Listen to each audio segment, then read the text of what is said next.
বলুন কি হয়েছে আপনার? কিছু না। আরে বলবেন তো কি হয়েছে? তুমি জানো না আমার কি হয়েছে? আরে আমি কি করে জানবো আপনার কি হয়েছে? আমাকেও জিজ্ঞাসা করো না আমার কি হয়েছে। আরে ম্যাডাম আমি ডাক্তার, আপনার স্বামী না। চিল্লাও, তুমিও চিল্লাও, আমিই তো খারাপ। আচ্ছা আচ্ছা ঠিক আছে, সরি, মন খারাপ করবেন না। আমার সাথে কথা বলবে না তুমি। আরে ম্যাডাম এত টাইম নেই আমার কাছে, এখনো পেশেন্ট বসে আছে, তাদেরকেও দেখতে হবে আমার। হ্যাঁ, আমার জন্য কেন টাইম হবে তোমার?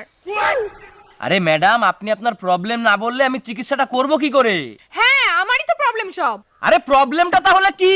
হ্যাঁ, আমিই প্রবলেম। হ্যাঁ সেটা তো আমি দেখতেই পাচ্ছি। এই কি বললে? কিছু না। না না, আমিই তো প্রবলেম। যখন আমি মরে যাব না তখন তুমি আমার দাম বুঝতে পারবে। लेकिन ये साला कर क्या रहा है यहाँ पे? আরে পাগল টাগল হয়ে গেছেন নাকি? কি বলছেন আপনি? হ্যাঁ, এতই যখন প্রবলেম তাহলে আমাকে চিকিৎসা করো না, ছেড়ে দাও আমাকে। আরে আমি ডাক্তার, এরকম ভাবে কোনো পেশেন্টকে আমি ছেড়ে দিতে পারি না। বলুন কি প্রবলেম হয়েছে? আমি বলবো না।